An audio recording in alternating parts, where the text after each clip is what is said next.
Renungan GKI Anugerah Kamis 9 September 2021. Menang atas godaan untuk mencobai Allah. Mari kita berdoa.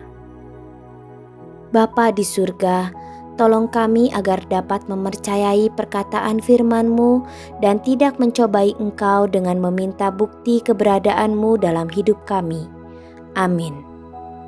Firman Tuhan didasari dari Lukas 4 ayat 9-12, Mazmur 91 ayat 11-12, Ulangan 6 ayat 16, dan Keluaran 17 ayat 1-7. Dengan ayat mas, Lukas 4 ayat 12, jangan engkau mencobai Tuhan Allahmu. Apa pencobaan ketiga yang Tuhan Yesus alami? Bagaimana Tuhan Yesus dapat menang atas pencobaan tersebut? Pendalaman. Ada sebuah pengalaman lucu dengan anak bungsu saya yang masih TK. Si bungsu suatu kali berkata, "Mah, Dede bisa menghitung 6 tambah 6 loh. Mama bisa enggak?" Saya pun menjawab, "Bisa dong Dek, kan Mama yang ajarin Dede berhitung juga." Dengan wajah serius ia berkata lagi, "Kalau Mama bisa, coba jawab 6 tambah 6 sama dengan berapa?" Apa yang dikatakan oleh anak kecil yang masih polos ini adalah suatu tindakan menguji atau mencobai mamanya. Artinya ia meminta bukti apakah mamanya bisa menghitung 6 tambah 6 atau tidak.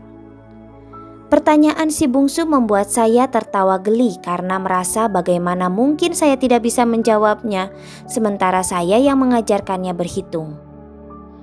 Akan tetapi selanjutnya saya jadi teringat bahwa mungkin itu yang sering kita lakukan, yaitu mencobai Allah.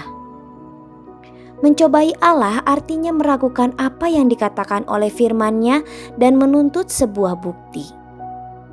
Itulah trik ketiga yang dipakai iblis untuk mencobai Tuhan Yesus. Setelah ia gagal di 2 ronde sebelumnya, kedua serangan iblis dipatahkan oleh Tuhan Yesus dengan senjata firman Allah sehingga ia pun memakai cara yang sama.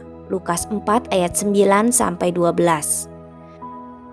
Tuhan Yesus dibawa ke Yerusalem dan ditempatkan di bubungan bait Allah.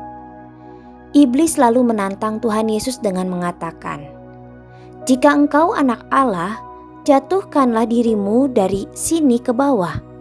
Sebab ada tertulis mengenai engkau, ia akan memerintahkan malaikat-malaikatnya untuk melindungi engkau. Dan mereka akan menantang engkau di atas tangannya, supaya kakimu jangan terantuk kepada batu." Apa yang iblis katakan kepada Tuhan Yesus dikutip dari Mazmur 91 ayat 11-12 yang merupakan sebuah liturgi ibadah yang mengajak umat untuk percaya kepada Tuhan sebagai tempat perlindungan, bukan untuk mencobai Tuhan. Firman Tuhan yang benar itu disalahgunakan oleh iblis untuk membuat Tuhan Yesus memaksa Allah mendemonstrasikan perlindungan kepadanya saat melompat dari atas ke bawah. Akan tetapi Tuhan Yesus kembali menjawab, "Ada firman, jangan engkau mencobai Tuhan Allahmu." Tuhan Yesus kembali mengutip kitab suci dari Ulangan 6 ayat 16 yang merupakan nasihat Musa kepada Israel agar tidak mencobai Tuhan, seperti saat ada di Masa. Keluaran 17 ayat 1-7 mencatat bagaimana bangsa Israel bersungut-sungut, bertengkar dengan Musa dan mencobai Tuhan Allah untuk meminta minum. Mereka yang telah mengalami pimpinan, pemeliharaan, dan perlindungan Tuhan tak seharusnya meragukan Tuhan dengan meminta bukti bahwa Tuhan itu benar-benar ada. Firman Tuhan mencatat bagaimana Tuhan tetap menyediakan minum secara ajaib dari sebuah gunung batu. Tempat terjadinya mujizat tersebut dinamai Masa dan Meriba, karena mereka telah mencobai Tuhan dengan mengatakan, "Adakah Tuhan di tengah-tengah kita atau tidak?" Keluaran 17 ayat 7. Firman yang Tuhan Yesus kutip menunjukkan bahwa Ia tahu benar jebakan iblis dan melawannya dengan kebenaran firman Tuhan yang tepat. Ia tidak menuruti iblis karena mempercayai Allah. Ia tidak perlu meminta bukti atas perkataan kitab suci. Sebaliknya, ia bersedia tetap ada dalam jalur misinya.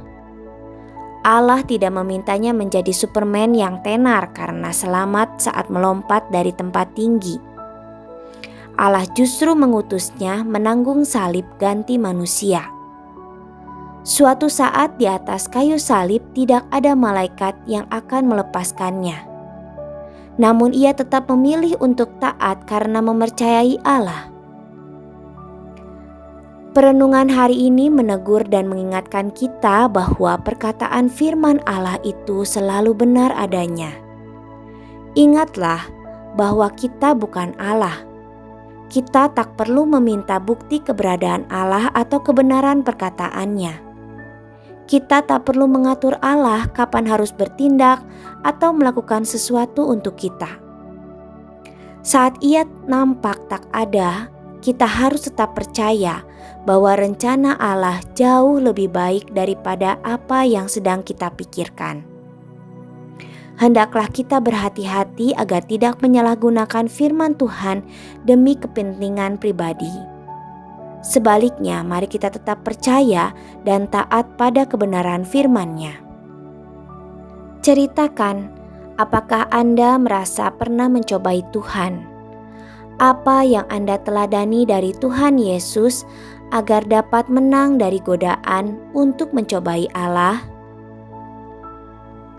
Mari berdoa agar kita dapat terus percaya dan taat pada Allah dan kebenaran firman-Nya, sehingga dapat menang dari godaan untuk mencobai Allah.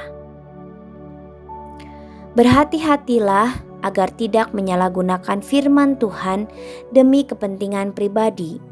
Sebaliknya, tetap percaya dan taat pada kebenaran firman-Nya.